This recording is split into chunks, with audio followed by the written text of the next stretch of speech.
I am Vinnie Tortorich, folks. Your good intentions have been stolen, but don't worry. I'm here to help you get them back. You may be soft and succulent at the beginning of this process, but hang in there. Before long, you will be lean and mean, guaranteed. It's the Friday show.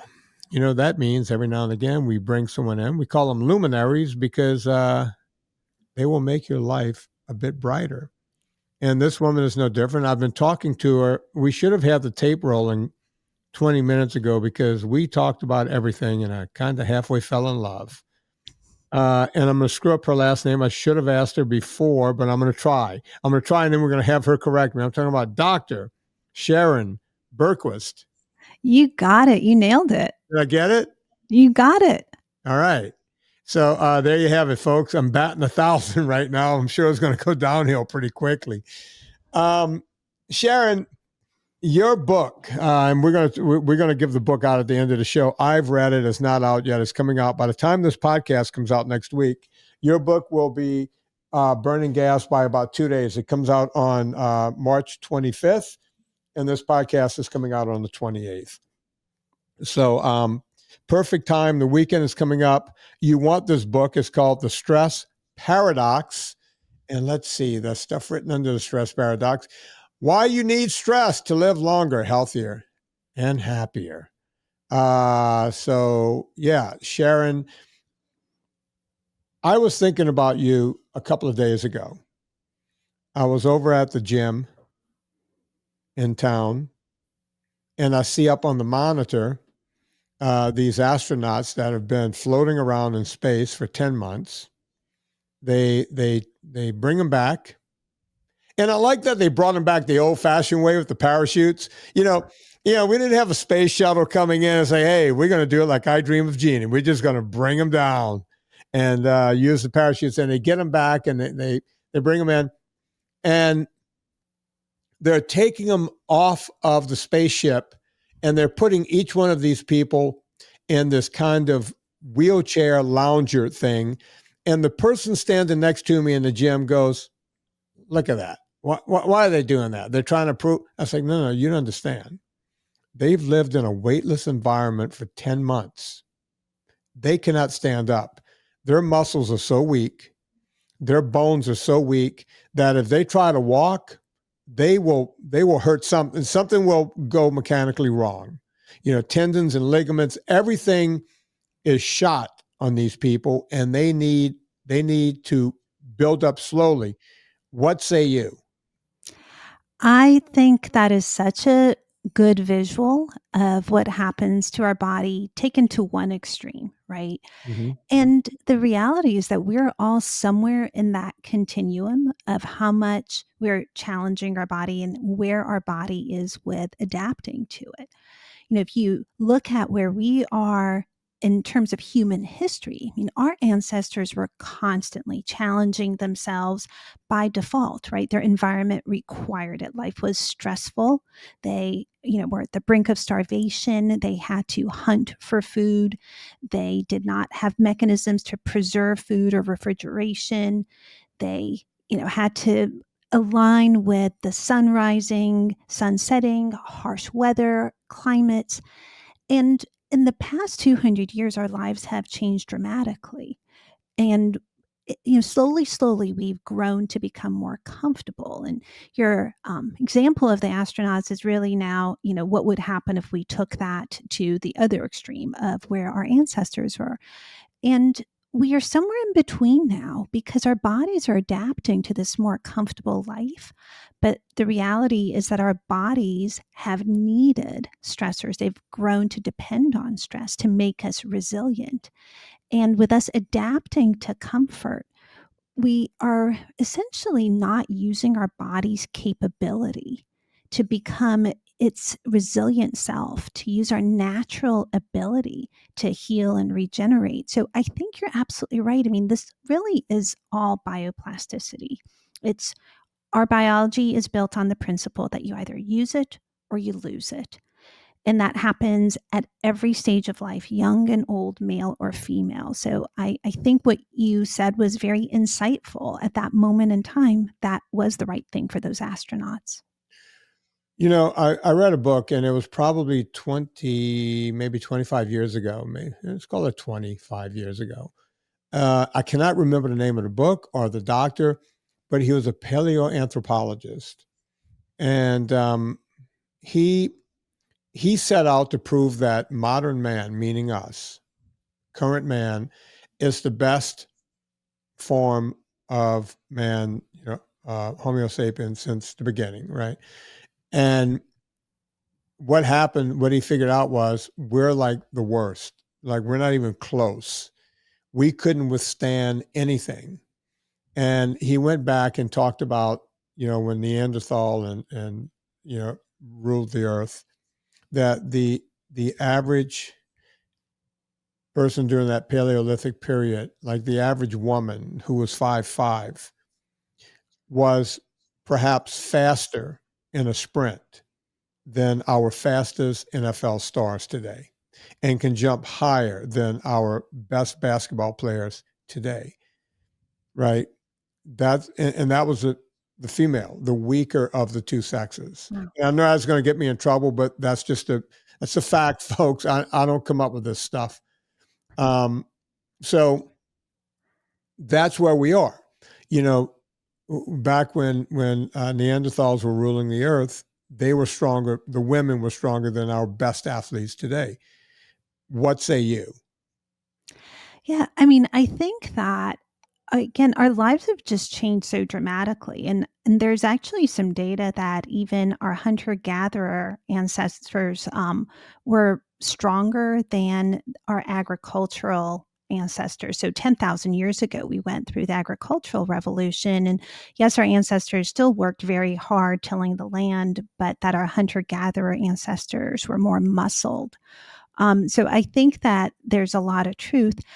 And paleo as a lifestyle, it's really been based on this theory called the mismatch theory that our bodies today are not genetically capable of adapting to our modern lifestyle, that the lifestyle has changed so much more dramatically and rapidly than our genes have evolved, and the traits that once served us well are now working against us. And what I think is important to add to the conversation is that when people talk about paleo, they're generally talking about the things we've added in modern society. Things like we've added processed foods that our body isn't prepared to handle. We've added comforts that make us more sedentary and our body isn't prepared to handle that. We have more individualism and we work less as a tribe, and loneliness can contribute to chronic stress, and we're just not adapted to that. We're not adapted to social media and the way that affects our brain.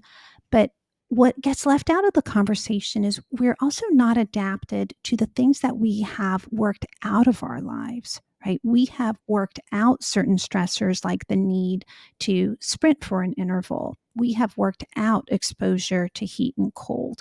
We have worked out the need for fasting for a certain period of time.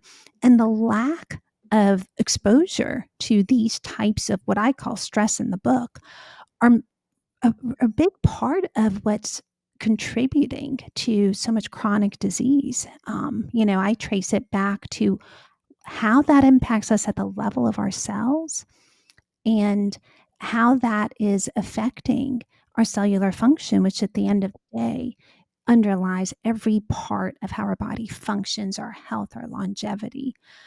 So yeah, I think it's good to put things in our history, the history of mankind, because I think that's how we can get the perspective of not just culture, which is what we know today, but what is natural for our body, like works with a natural rhythm, and our whole perspective of what we consider quote normal is I would argue so skewed now, because we normal for us is eating 15 hours a day, which is what the average American is doing. Normal for us is spending 93% of the day indoors and only 7% outdoors. So this is really culture, and the culture is clashing with our biology.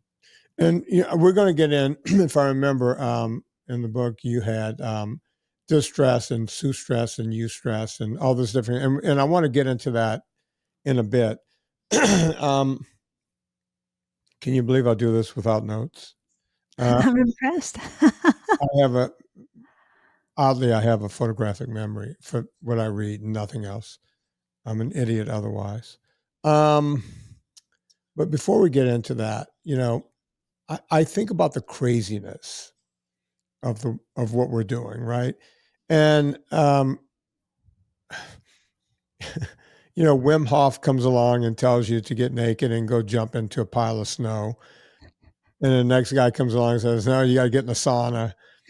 And back in the early '90s, I found this kind of hippy dippy sport called ultra cycling, where you didn't get on a bike and ride for any normal amount of time. The average race for us was at least 24 hours of nonstop cycling, and easily went for 48 hours, right? Where you cycle and you keep cycling and you all through the night, all the next day, and just keep going, right? And I used to think about it back then. It's like, excuse my language, what the fuck am I doing? Right? Why am I doing this? And now everyone runs 100 miles and they got to tell everyone on the internet, right? They have to go on YouTube and Instagram and go, look at me. I just, you can't see a car pass without a little circle on it going 26.2 or 13.1.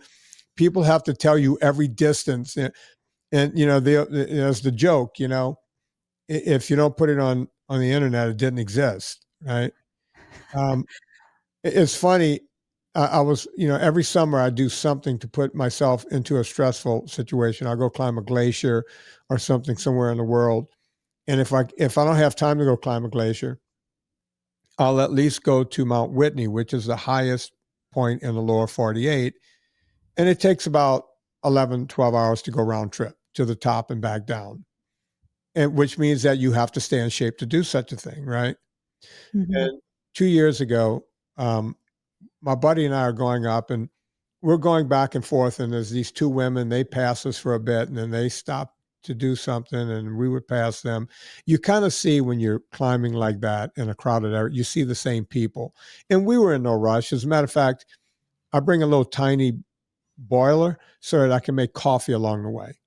Right? It's like, if I'm going to go climb and I'm going to look at the scenery, I've climbed that mountain a gazillion times.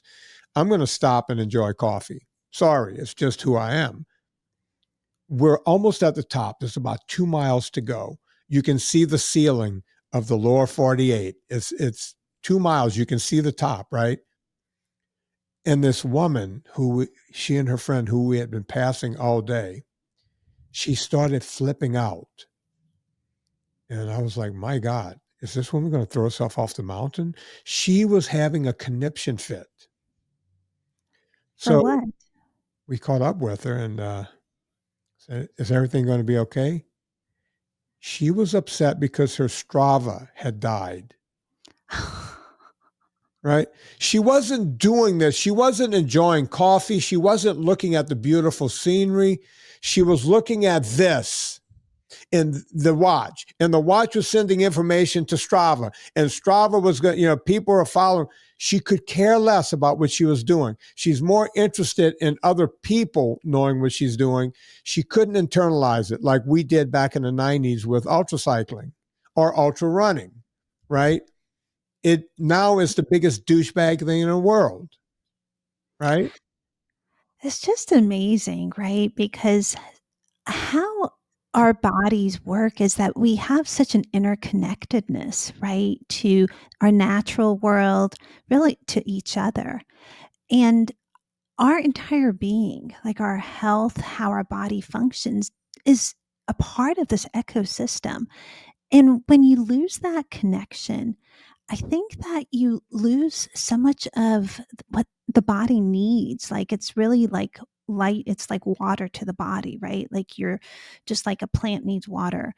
And I think that so much of what we're seeing, like a lot of the anxiety, a lot of, the physical problems are coming from that loss of connection because it loses the natural rhythm of our body. Our body is really tuned into the rhythm of our natural world.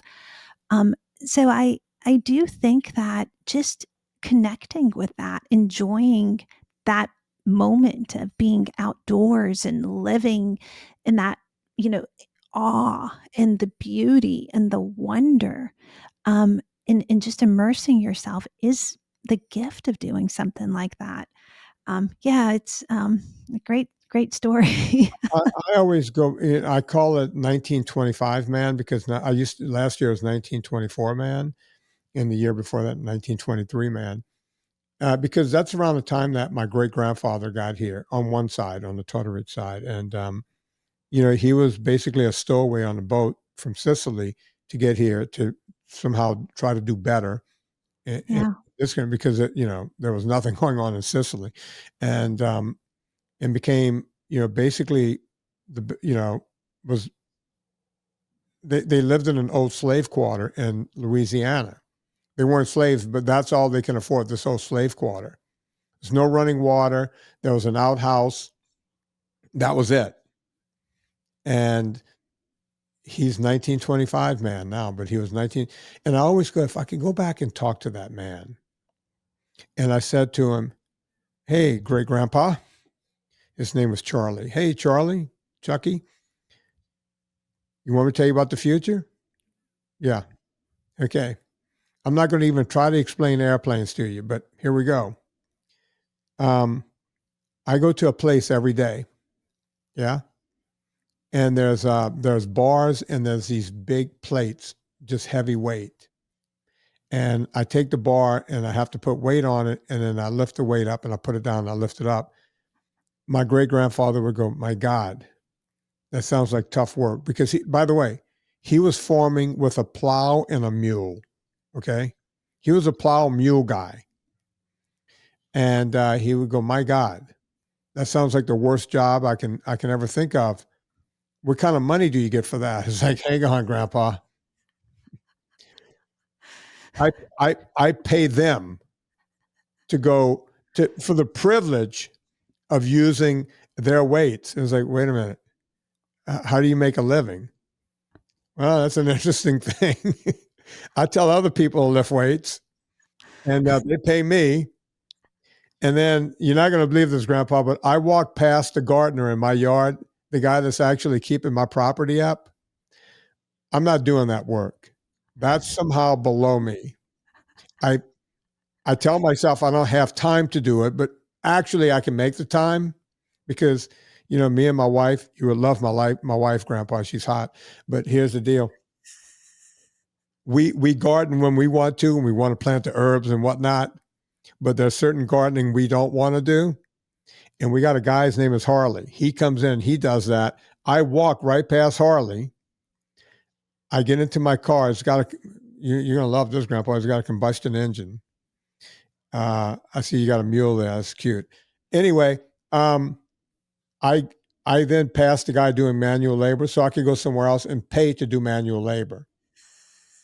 Can you imagine that conversation with someone 100 years ago? Yeah. I mean, Right?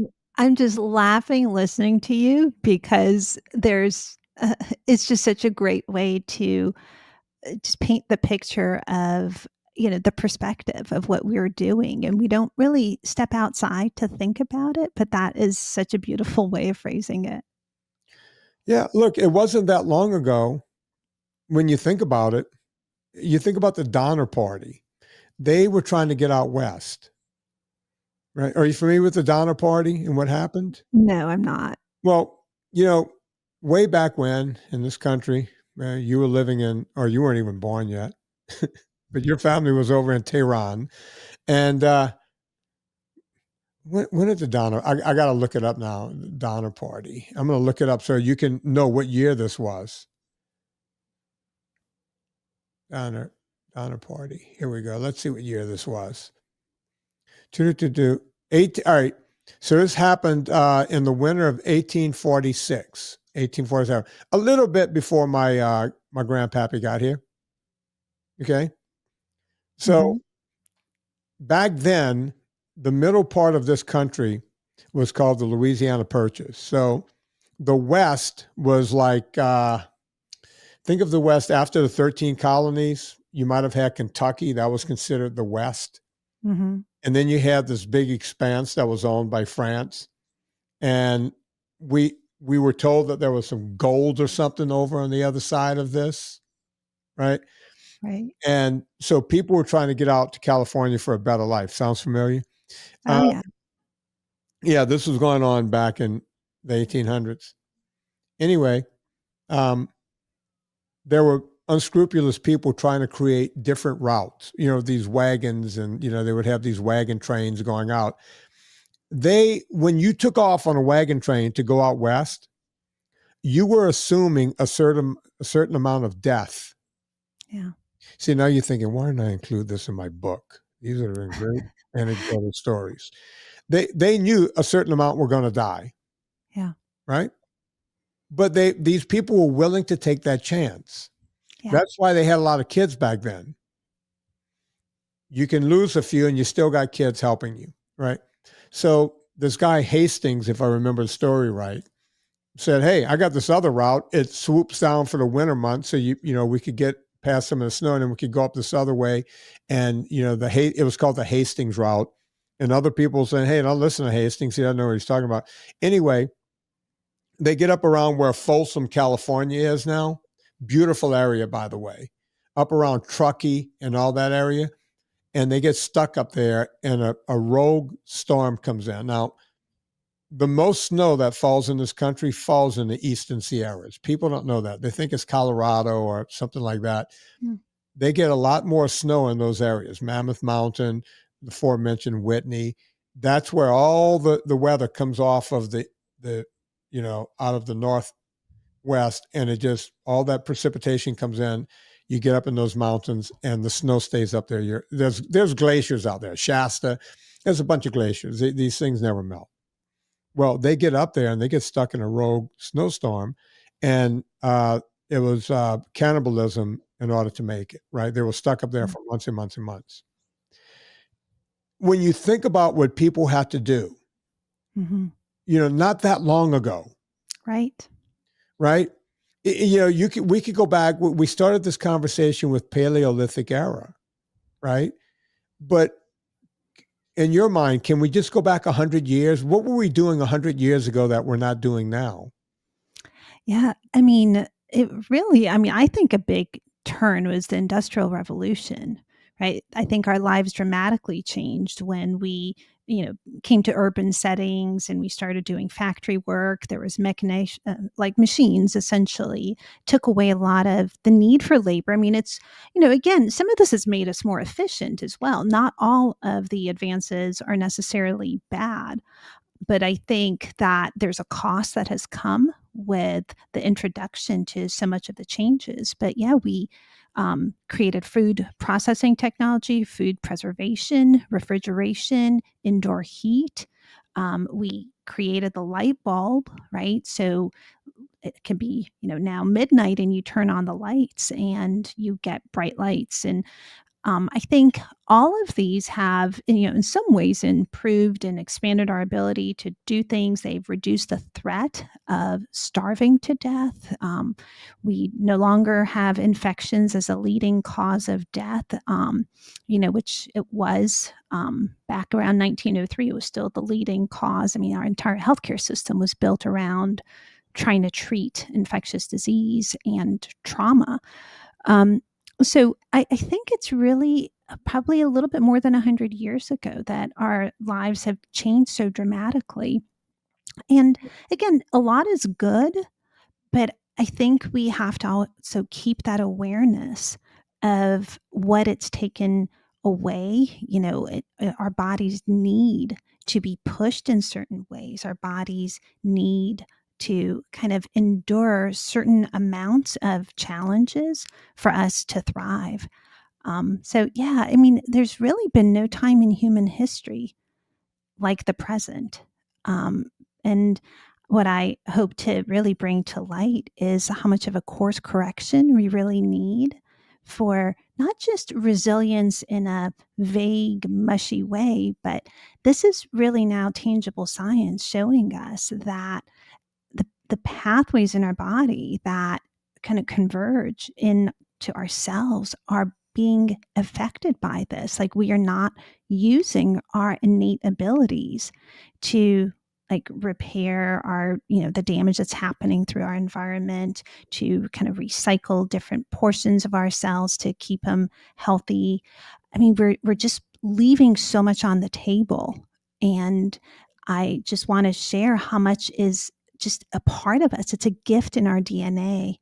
And if we can just learn to work with our bodies and challenge ourselves in the ways that we have adapted to for now over 2 million years, that we can live such a dramatically different life. I mean, we can almost double our human potential. We can reduce the epidemics of chronic disease. We can age slower. I mean, there's so much potential, and I think it will just improve our day to day, like how we feel, how we function, our creativity, our energy. So, I, I really love how you're putting everything in the perspective of just even a little over 100 years ago, things have changed so much.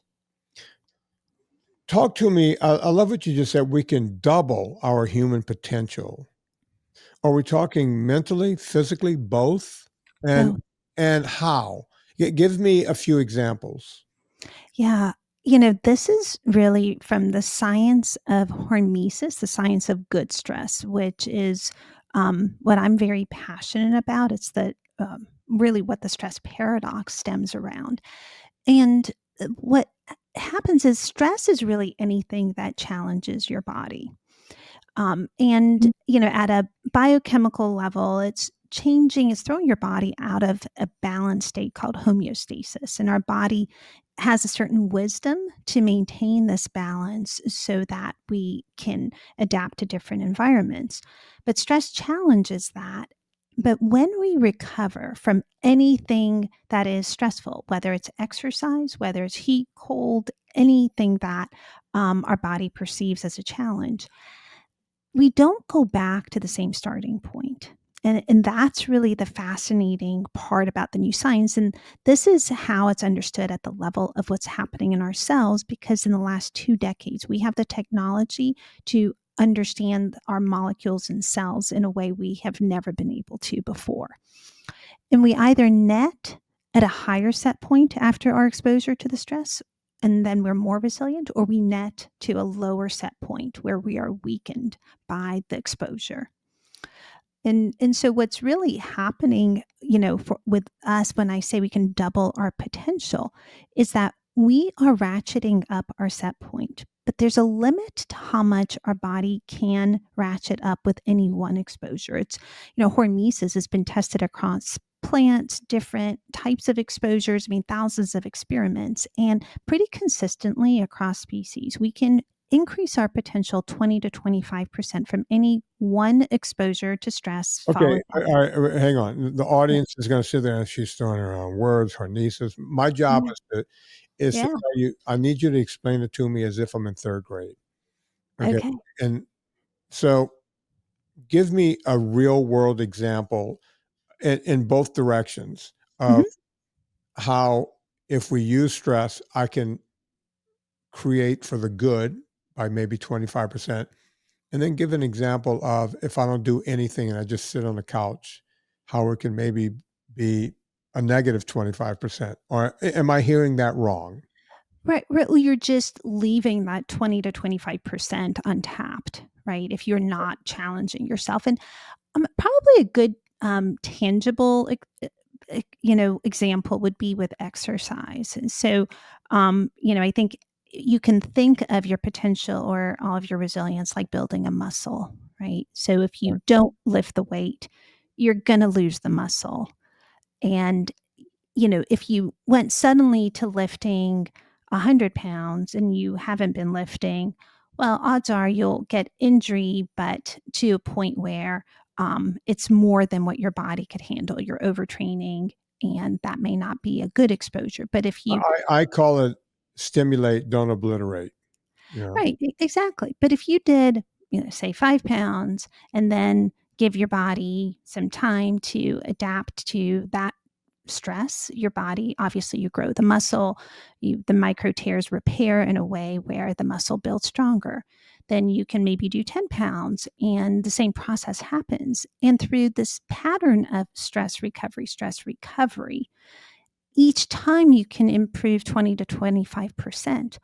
But through repeat cycles, you can go up 60 to 90%. And that's how you can get the almost doubling in your human potential.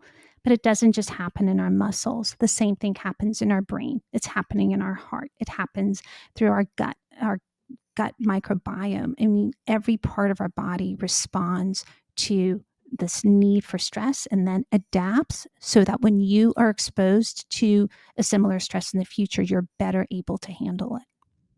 Yeah, I can only use me as an example here, so I will. Um, I I had a really bad shoulder. I couldn't lift my right arm up for years and years and years. Therefore, what I was left with, and by the way, I played Division I college football, and just to give you an example, in college I was a 400-pound bench presser. Right, it's a Wow. lot of weight, Yeah. almost a quarter of a ton, but not quite. But it sounds good when you put it that way. Um, and then when the shoulder got so bad that I couldn't even reach out to shake your hand, the only thing I had left was the bicycle, right? I was Mm. able to do squats and lunges and leg work and abs and the whole thing, but my upper body looked weird, because I had this great body from here on down, Mhm. but weaker and weaker and weaker in the upper body. Well, this new surgery comes around. I go up to Seattle, I get it done. It was called the Ream and Run. If you ever want to see a really cool surgery performed on the internet, look up Dr. Frederick Mattson and the Ream and Run shoulder Okay. surgery. That's Huh. what I have done. And it allows guys like me that still have life in them to go back to, because he only puts the steel ball in, but he reams out the bone and just puts the ball on the bone. There's no plastic component. And they said it couldn't be done. He figured it out. It allows guys like me to come back, right? Um, well, that was done in 2015.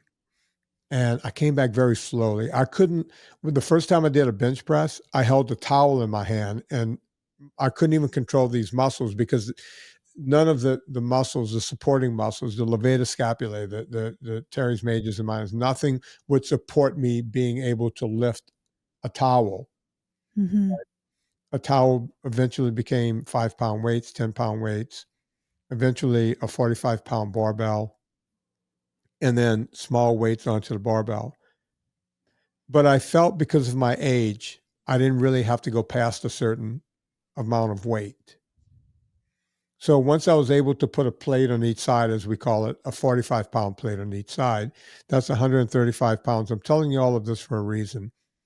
That was good enough. And I didn't want to injure this shoulder or anything. I was coming around. It took me years to get there. And I was able to do 8, 10, 12 reps with this 135, right? And I was like, okay, this is fine. Well, you don't need to know the whole story, but I had a recurrence of leukemia last summer. They told me Mm. it was going to come back. It came back after 17 years. I'm back on chemo and I can't do anything. I'm doing a little aerobics in between chemo in my house. Like I can't even go out to the gym in town. Right. I would love to Wow. tell my great grandfather about that. It's like I have one of these weightlifting apparatuses in my house. Right.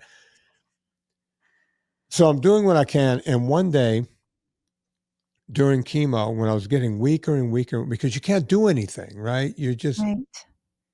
and the chemo just knocks the crap out of you. And it just does, man. It's killing every part of you. Every cell in your body is dying along with the cancer. And I got on the floor right over here in my gym and I said, all right, I'm going to do 10 push ups, except I didn't do 10. When I got to 3, I started praying and I'm an atheist. I said, God, please let me get to 5. And I barely got to 5. I did 4. And then on the 5th one, I couldn't come up. Can you imagine getting that weak that fast? And then I said to myself, I'm not going to let this happen. I'm 62 years old. I'm 62 now. I was still 61 at the time. You know, every doctor, they talk about sarcopenia. As you get older, sarcopenia is coming in, and the best you can do is try to fight it, but it's going to get you, it's going to get you, it's going to get you. Long story short, in November, I started this thing of getting to 200 pounds on a bench press. Wow. And here we are, right? I was able to press 200 pounds. Now I'm pressing 195 3 times. I haven't tested myself again. But according to medicine, I should be getting weaker and weaker and weaker. Now, my good friend says to me, he goes, yeah, but you're not as strong as you were when you were in college. Of course not. But I'm a lot stronger than I was 5 months ago when I couldn't do 5 push-ups, right? So there is a world where you can turn around and build up, right? And the first question people will say to me is like, are you taking testosterone? It's like, no, I'm a cancer survivor. I don't take anything. And the last thing I'll take is any kind of testosterone. This is eggs. This is meat. This is eat enough protein and synthesize that protein, stimulate the muscles, and some of that protein is going to stick. Bottom line, end of story. Yeah. Right? What say you? I mean, do you believe that sarcopenia has to take you? Look, at some point, I know I'm going to fall off of a cliff, right? You know, at some point, your body, your telomeres are shortened by so much, and nothing is working right anymore, and we die. But I don't want to die from falling and having a hip injury. I want to die because cancer took me out at 93. Right? While you were benching the 200 pounds. Exactly. Look at me, guys. 200 pounds. Okay, I'm ready to go. Yeah. Yeah. You know, Vinnie, so I'm an internal medicine physician, and, you know, we see, you know, people through the whole, every life stage. And the leading cause of disability in this country is disuse. You know, people think it's, you know, a disease, or arthritis, et cetera. It's purely disuse. So I'm such a strong believer that we have to keep pushing, you know, in a couple ways. This may sound counterintuitive, right? So when you are going through an illness, or when you have, you know, injured a shoulder, it's natural to think, oh, I should protect it, right? Right. That I need to be good to myself. My body is trying to fight this cancer. But there's actually now a field called exercise oncology, right? And it's showing how important it is to counsel patients going through even, you know, challenges like cancer, to exercise, because it improves cancer outcomes. It reduces the likelihood of recurrence. And for people who don't have cancer, it prevents the likelihood of cancer. And it's incredibly powerful. Like, there's one study where just 10 minutes of an acute bout of exercise, like, increased natural killer cells by, I believe it was something like 137%. And the more intense the exercise, the more the anti-tumor effect was activated in our immune system. So it is now becoming more recognized that this needs to be standard of care, you know, in cancer, you know, medicine. And so it is counterintuitive. I mean, I think everything about the stress paradigm, I mean, it's a paradox because it's counterintuitive, and it applies to aging manyfold. I mean, I think that it's cultural now that we tell people, oh, you're getting to a certain age, you need to slow down. You know, shouldn't be doing what you did with your kids 10 years ago, or you shouldn't be taking that trip. It's an adventure trip and you're old and you need to be doing the cruise, or whatever the scenario may be. But that is really just bad advice, because your body just adapts to it. And yes, what you can do is different than when you were younger. You know, you're not going to bench 400 pounds, but the key is just to keep pushing yourself past that point of your comfort zone, but not to the point of injury or overwhelm, and then give your body a chance to recover. I mean, this recovery piece is just as important as the pushing piece. Oh, I think it's more important. You know, I've been an exercise physiologist now for 40 years, and Yeah. people always say to me, what's the best thing? Is like rest, Yeah. stimulate and rest. Yes. It builds up when you're resting. It is the component. Yes. And the part you don't know is they told me in '07 my cancer would be back in 5 years. I staved it off for 17 years. Hmm. Last time I was on the same chemo, I couldn't walk to the mailbox. I walked to the mailbox one day. It was like being at Hillary Step trying to get to the top of Everest. I got to the mailbox, got the mail, and I had to sit down next to the mailbox and then get up and make it back to the house. This time I was on a rowing machine, a spinner, and an assault bike. Amazing. That's the difference, right? That's Amazing. the difference. Right. You know, and by the way, they're pumping this stuff in my veins every day. They're giving me the poison every day. I did that much better the second time than the first time.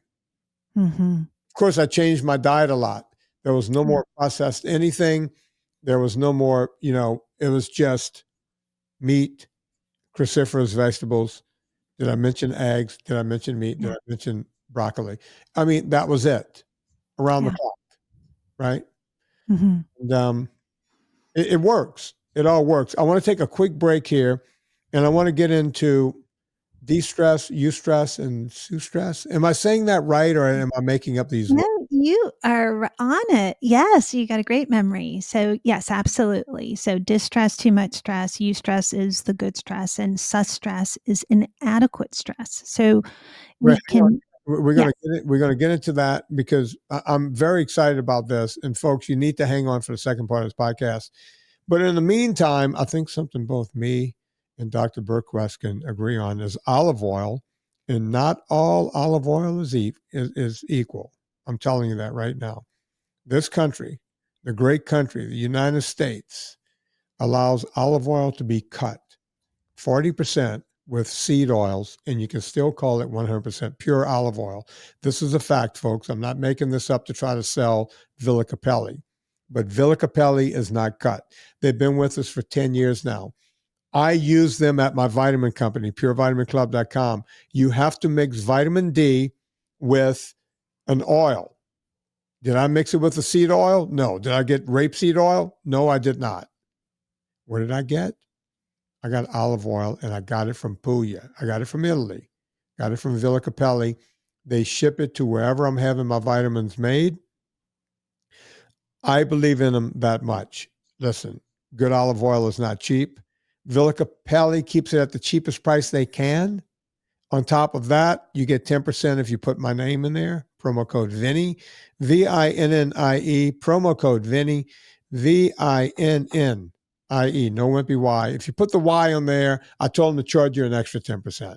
So don't put the Y, put the IE and you'll get 10% off. We're talking to the woman who wrote the book, The Stress Paradox, Dr. Sharon Bergquist. Sharon, start me with the bad stress. I guess that would be distress. That would be the bad stress. that's correct. And that's really how people identify stress, because most people think that stress is harmful. And distress is, I mean, and there's a lot of truth to that. And distress can be either too intense a stress or prolonged stress. The duration can be very long. And those types of stress can be harmful.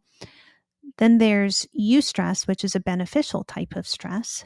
And the framework of stress is actually being kind of reclassified, where now there's this concept of sus stress and it's inadequate stress. So just as distress or too much stress can be harmful, inadequate stress can be just as harmful.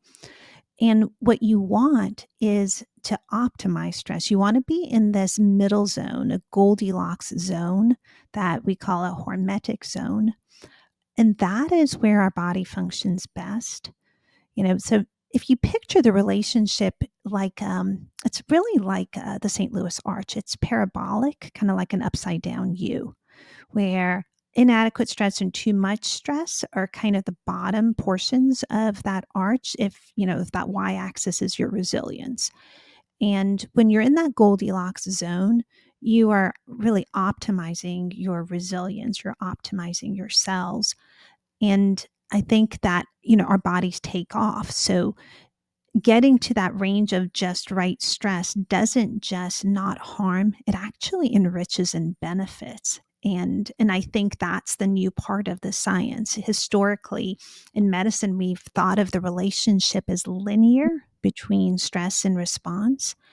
And right now, one of the most fascinating areas in stress research is that it's actually more upside down U.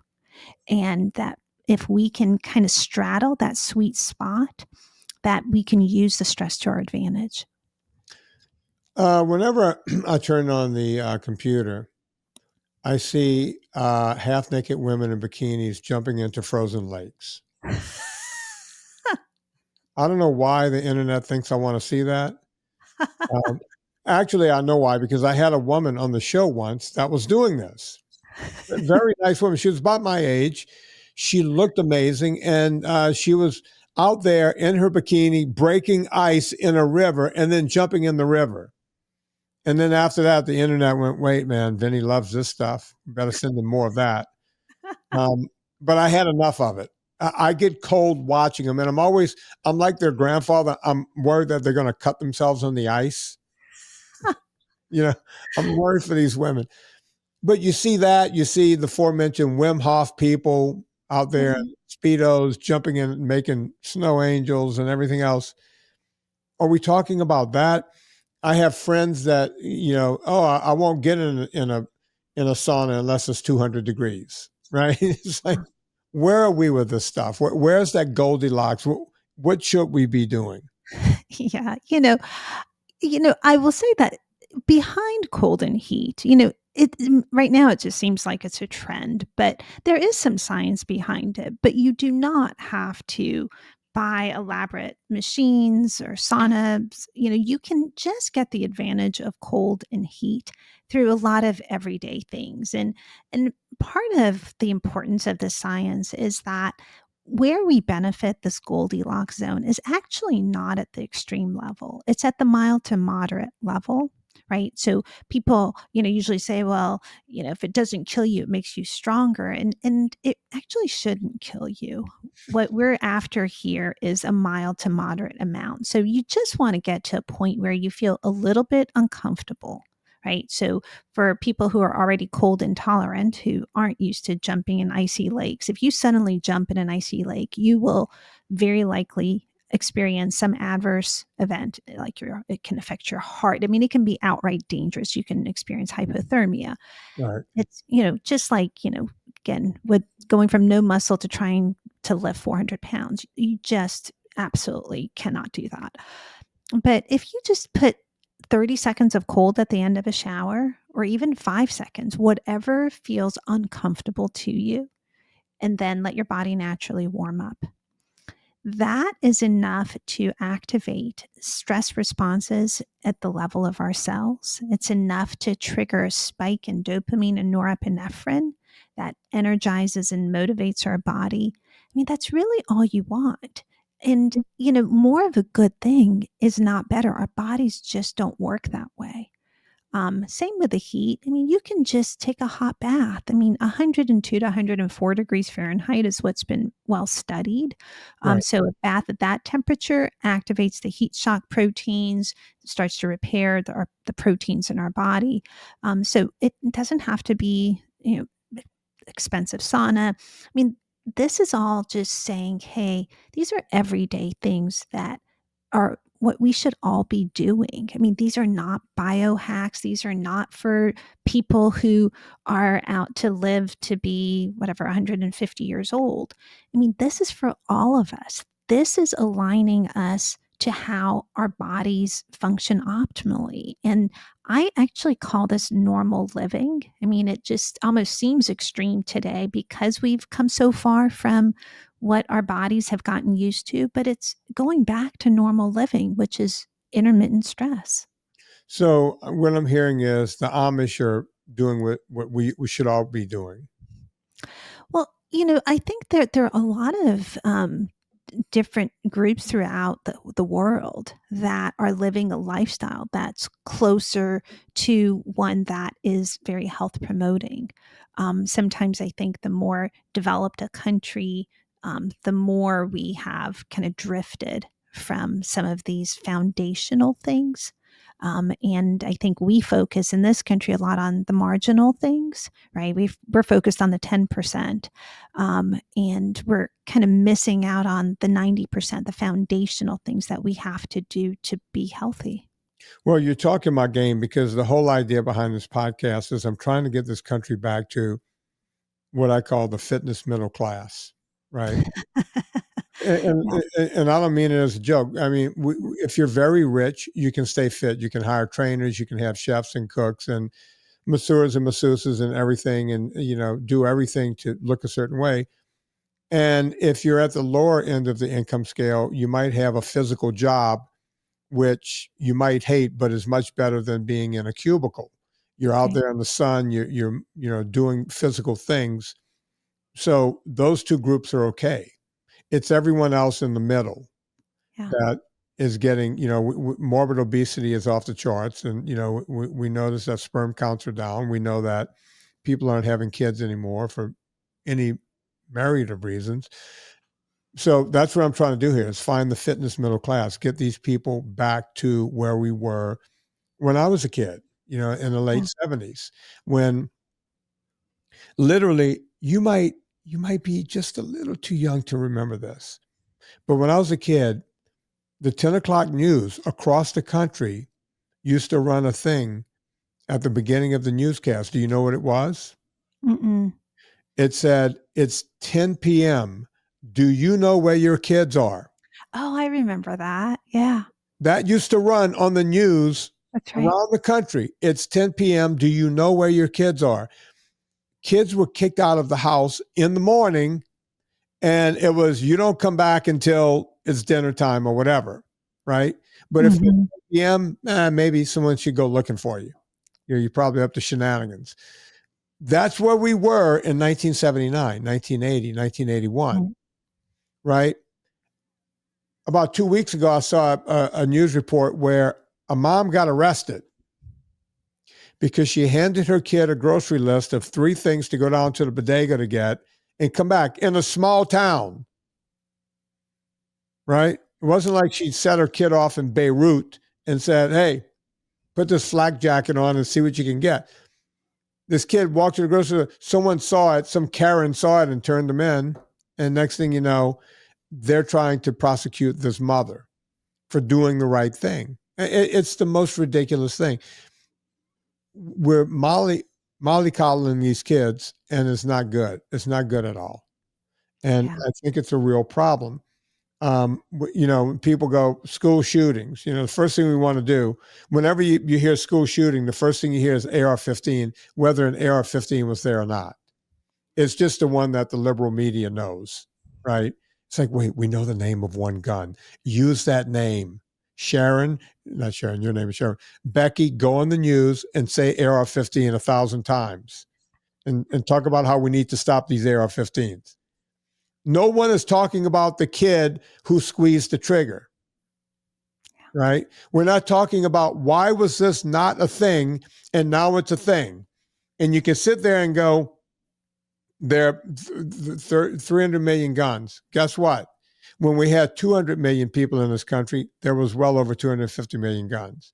So we had the guns back then. No one thought to take them and shoot up a school.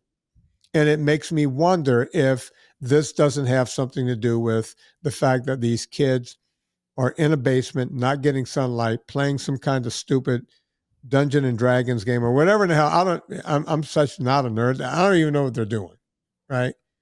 But they're not doing what they should be doing. What say you?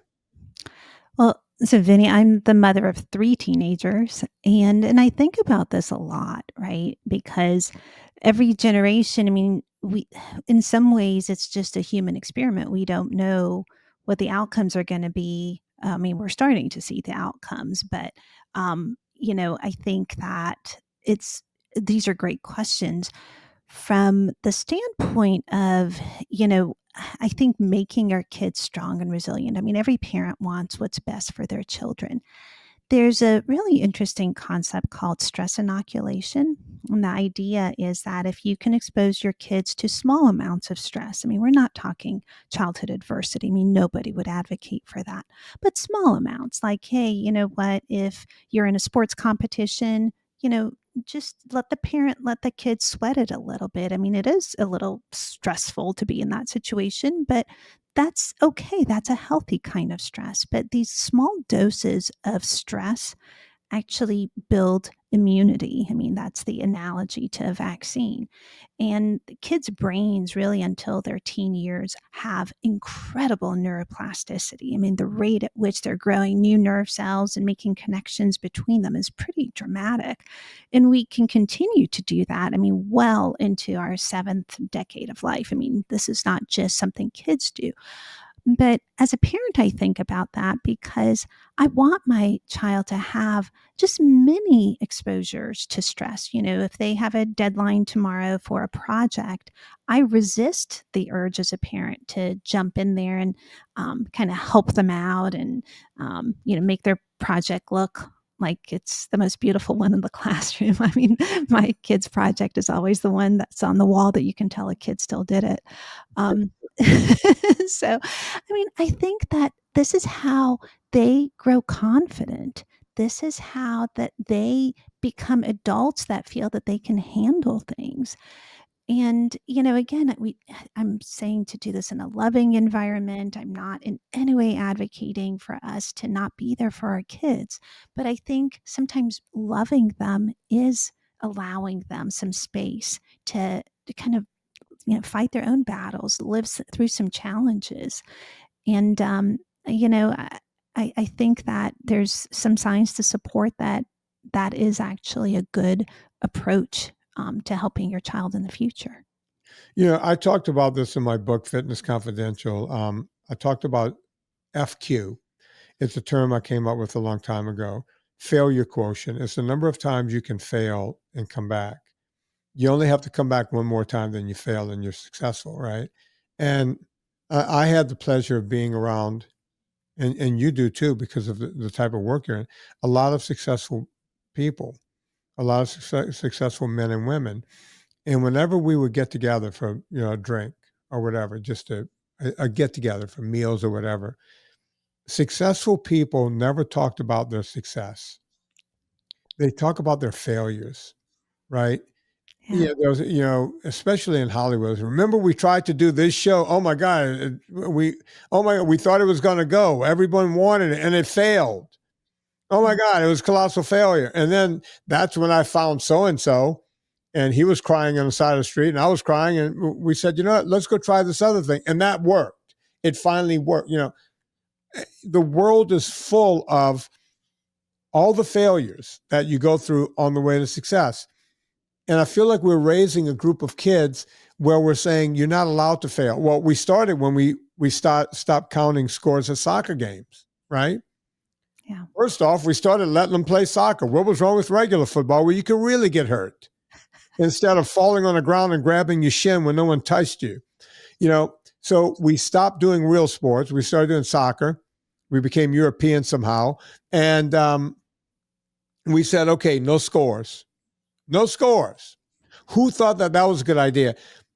Then I remember when everyone started talking about helicopter parents. Helicopter. What's a helicopter parents? Well, they swoop in. They hover, they hover, they hover, and when the kid's about to fail, they swoop in. And then I started hearing about what came after that, which was the lawnmower / snowplow parent. That's right. They didn't even wait for the hover. They just lawnmower the path clear. Here you go. There's no resistance on that path, right? Yeah. If you're not walking through snow up to your nuts, you're never going to figure it out if someone is plowing it away. Mm-hmm. Correct? It is. And I I like to think that it all stems from this desire to want the best for our children. I mean, what parent doesn't? And I think it's just kind of become just maybe making it a little too easy for them to have kind of what they want to or plan a path for them that is a good path. But I think so much of what we can do is give them the tools, give them the skills instead of doing it for them. I think, we're not going to be around when, forever, right? At a certain point, they're going to be on their own. And I think that we just have to have them prepared. And, it's a very loving thing to actually not kind of make it that easy for them. But it's hard as heck. I mean, as a parent and as a physician, I mean, my natural tendency is to want to make everyone better. I want to, make people feel good, and I want to, help them be the best they can be. But sometimes you really have to think about, is what you're doing making you feel good about it, or are you really helping them? And that's when I pause and think twice. Sharon, that sounds like a great place to end because I could go on for another hour with you. I'm hoping that once this book thing is all out and you're doing, I'm hoping you'll come back because, I would love to. And whenever you have anything you want to talk about, please feel free to get in touch. Also, I don't know if they told you, but you have to hang on after we cut this off. We have to wait for something to upload. So don't go away just yet, folks. Go get the book, The Stress Paradox. You could get it on Amazon. I'm guessing there's also an Audible of it. There is. There's Audible, and it's also at a lot of other major booksellers as well. Audible. Did you read it? No, we have someone else that's narrating the book. I love your voice. I wish you would have read it. Oh, thank you very much. Soothing voice. Maybe it's too soothing. It's not stressful enough. I'll work on it. With a little stress. Someone with like a Boston accent going, come on. You got to de-stress here. Come on. I'm wicked smart. I know what I'm talking about. Folks, it's at wherever finer books are sold. Go pick it up. Most people shop on Amazon. If you go to Amazon, go to VinnieTortorich.com. It's going to be in the Vinnie Book Club. So as soon as it comes out, it's coming out, so Debbie will have it in a Vinnie Book Club. Just go to VinnieTortorich.com, click through. If you like listening to books, you'll be able to click on it there to go get an Audible copy. If you like buying books and reading them, go through Amazon because it helps us. And you will also be helping Dr. Bergquist. You know what to do. Rate and review this podcast is how other people find us. That's a good thing to do. So on behalf of Sharon Bergquist, Dr. Sharon Bergquist, and her book, The Stress Paradox, my name is Vinnie Tortorich. Wait, I found a song for the end of the show. You reminded me of this song because this is something that doesn't happen anymore. So we're going to play this at the end of the show on behalf of Dr. Sharon Bergquist. My name is Vinnie Tortorich. Put life into living and do it with a man who was blackballed named Paul Robeson.